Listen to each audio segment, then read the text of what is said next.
तो चलिए सीधे आज के इस डीप डाइव में चलते हैं। आज हम बात करने वाले हैं उस बड़े स्ट्रक्चरल बदलाव की जो हमारे पुराने क्रिमिनल प्रोसीजर कोड यानी सीआरपीसी से नए फ्रेमवर्क की तरफ हुआ है।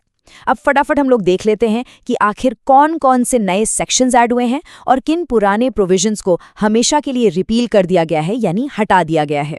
ये बहुत ही इंटरेस्टिंग ब्रेकडाउन होने वाला है। अब देखिए, इस पूरे शिफ्ट को बिना किसी कंफ्यूजन के समझने के लिए और बहुत सारे सेक्शन नंबर्स में उलझने से बचने के लिए हमने इन बदलावों को 6 अलग अलग लॉजिकल थीम्स में बांटा है। The new legal landscape, defining bail and protection, the digital era courts, redefining India's jurisdiction, end of metropolitan courts और आखिर में अ स्ट्रीमलाइंड जस्टिस सिस्टम। तो चलिए शुरू करते हैं।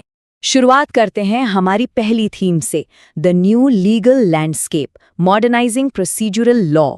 यहीं से हमारे इस एनालिसिस का बेस सेट होता है, जहां हम उन नए रूल्स को देखेंगे जो पुलिस को बिल्कुल क्लियर डायरेक्शंस देते हैं। अब यहाँ जो सबसे क्रूशियल पॉइंट है ना, वो पुलिस और एविडेंस से जुड़े प्रोसीजर्स में आए नए बदलाव हैं। देखिए, सेक्शन 357 अब बिल्कुल साफ कर देता है कि पुलिस बिना वारंट के कब अरेस्ट कर सकती है, एकदम क्लियर कट रूल्स। इसके साथ ही सेक्शन 172 के तहत अब किसी भी पर्सन के लिए पुलिस के डायरेक्शंस को फॉलो करना मैंडेटरी हो गया है। और सिर्फ यही नहीं, सेक्शन 336 कुछ खास केसेस में पब्लिक सर्वेंट्स, एक्सपर्ट्स और पुलिस ऑफिसर्स के एविडेंस से जुड़े बिल्कुल नए प्रोविजंस लेकर आया है। मतलब अब प्रोसीजरल क्लैरिटी पहले से कहीं ज्यादा है। अब आते हैं दूसरी थीम पर, defining bail and protection, codifying rights. और ऑनेस्टली ये वाला स्ट्रक्चरल अपग्रेड काफी ज्यादा इंटरेस्टिंग है। क्यों इंटरेस्टिंग है? क्योंकि पहली बार प्रोसीजरल फ्रेमवर्क के अंदर बेल यानी जमानत के कॉन्सेप्ट को ऑफिशियली डिफाइन किया गया है सेक्शन 21B के अंडर।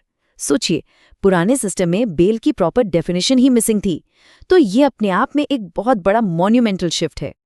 और इसी फाउंडेशन पर बिल्ड करते हुए कुछ और कमाल की चीजें ऐड की गई हैं।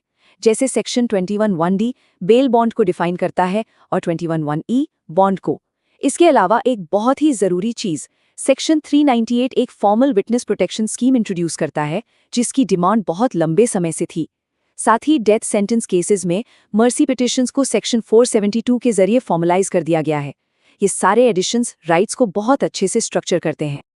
चलिए अब आगे बढ़ते हैं थीम नंबर 3 की तरफ, the digital era courts embracing technology.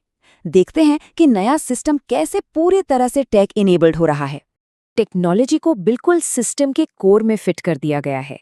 Section 21A के जरिए ऑडियो वीडियो इलेक्ट्रॉनिक मीन्स को शामिल किया गया और सेक्शन 21I इलेक्ट्रॉनिक कम्युनिकेशन को फॉर्मलाइज करता है। लेकिन जो सबसे ट्रांसपेरेंट बदलाव है ना, वो है सेक्शन 105। अब से सर्च और सीजर की पूरी recording audio video electronic means के जरिए करना मैंडेटरी है। यानी हर चीज का एक इलेक्ट्रॉनिक पेपर ट्रेल होगा, जिससे अकाउंटेबिलिटी पूरी बनी रहेगी।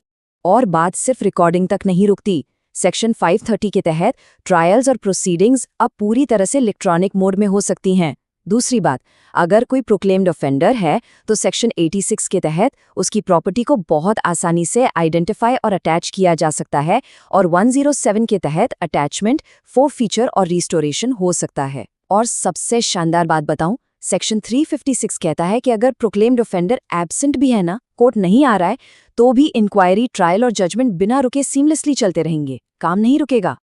तो नए एडिशंस तो हमने देख लिए। अब थोड़ी स्प्रिंग क्लीनिंग की बात करते हैं। हमारी चौथी थीम है redefining India's jurisdiction, the out list. मतलब कौन सी पुरानी चीजें अब हमेशा के लिए आउट हो गई हैं। पुराने सीआरपीसी में सेक्शन 2F इंडिया को डिफाइन करता था, लेकिन अब उस डेफिनेशन को भी हटा दिया गया है। क्यों? क्योंकि नया लॉ अब लगभग पूरे देश में लागू होता है। हालांकि अभी भी 2 स्टेट्स ऐसे हैं जहां ये लागू नहीं होता। अब आप लोग मुझे कमेंट्स में फटाफट बताइए कि वो 2 स्टेट्स कौन से हैं। देखते हैं कितने लोगों को सही जवाब पता है। इसके अलावा भी ना कई स्पेसिफिक सेक्शंस की बिल्कुल छुट्टी कर दी गई है। सेक्शन 2T में जो प्रिस्क्राइब्ड की डेफिनेशन थी, हटा दी गई। जुवेनाइल्स की जुरिस्डिक्शन वाला सेक्शन 27 रिमूव कर दिया गया और कुछ बहुत ही स्पेसिफिक पुराने सेक्शंस थे, जैसे प्रोसेशंस या मास ड्रिल में आर्म्स ले जाने से रोकने वाला सेक्शन 144A और वेट्स और मेजर्स के इंस्पेक्शन वाला सेक्शन 153। ये सब अब इस नए प्रोसीजरल कोड से पूरी तरह बाहर फेंक दिए गए। अब इनकी कोई ज़रूरत नहीं थी। अब आते हैं एक बहुत ही मैसिव बदलाव पर। Theme 5, end of metropolitan courts, stripping old hierarchies. City specific legal structures का क्या हुआ, चलिए समझते हैं। ये वाला बदलाव काफी बड़ा है। मेट्रोपॉलिटन एरियाज का जो पूरा कॉन्सेप्ट था ना, सेक्शन 2K और 8 वाला, वो हटा दिया गया है। इसके साथ ही सेक्शन 19, 44 और 355 के तहत आने वाले अलग अलग टियर्स, जैसे metropolitan magistrates, chief metropolitan magistrates, additional और स्पेशल MM, सब रिमूव कर दिए गए हैं। और तो और सेक्शन 10 के तहत जो असिस्टेंट सेशन जजेस हुआ करते थे, जो पहले 10 साल तक का पनिशमेंट दे सकते थे, उनका सबऑर्डिनेशन भी खत्म। इस पूरे कदम से जुडिशियल हिरार्की को एकदम फ्लैट और सिंपल कर दिया गया है। और इसी तरह लीगल टर्मिनोलॉजी को भी काफी सुलझा दिया गया है। पहले लीगल रिप्रेजेंटेशन के लिए सेक्शन 2Q में प्लीडर का एक टर्म हुआ करता था, उसे भी हटा दिया गया है। लॉजिक बहुत सिंपल है, जब प्रोसिक्यूटर का टर्म है ही, तो प्लीडर जैसे रिडंडेंट शब्दों की क्या जरूरत। तो प्रोसिक्यूटर को रिटेन किया गया और प्लीडर को हटा दिया गया। फाइनली हम पहुंच गए हैं अपने आखिरी सेक्शन पर, अ स्ट्रीमलाइंड जस्टिस सिस्टम। अब वक्त है ये सोचने का कि इन सारे स्ट्रक्चरल चेंजेस का असल में इम्पैक्ट क्या होने वाला है। तो सबसे बड़ा और क्रिटिकल सवाल ये उठता है कि पुराने आउटडेटेड कॉलोनियल स्ट्रक्चर्स के हटने और डिजिटल ट्रायल्स के जुड़ने से क्या हम फाइनली अपने लीगल सिस्टम में होने वाली उस कुख्यात देरी का अंत देखेंगे। देखिए, ऑब्सोलीट हिरार्कीज को छोड़कर डिजिटल एफिशिएंसी को अपनाना एक बहुत ही शानदार पोटेंशियल तो दिखाता है, लेकिन अल्टीमेट टेस्ट यही होगा कि क्या ये अपग्रेड सच में आम लोगों के लिए न्याय की स्पीड बढ़ा पाएगा। आप लोगों का इस पर क्या टेक है? जाते जाते इस सवाल पर जरूर सोचिएगा और कॉमेंट्स में अपनी राय जरूर शेयर कीजिएगा। आज के इस एनालिसिस में बस इतना ही।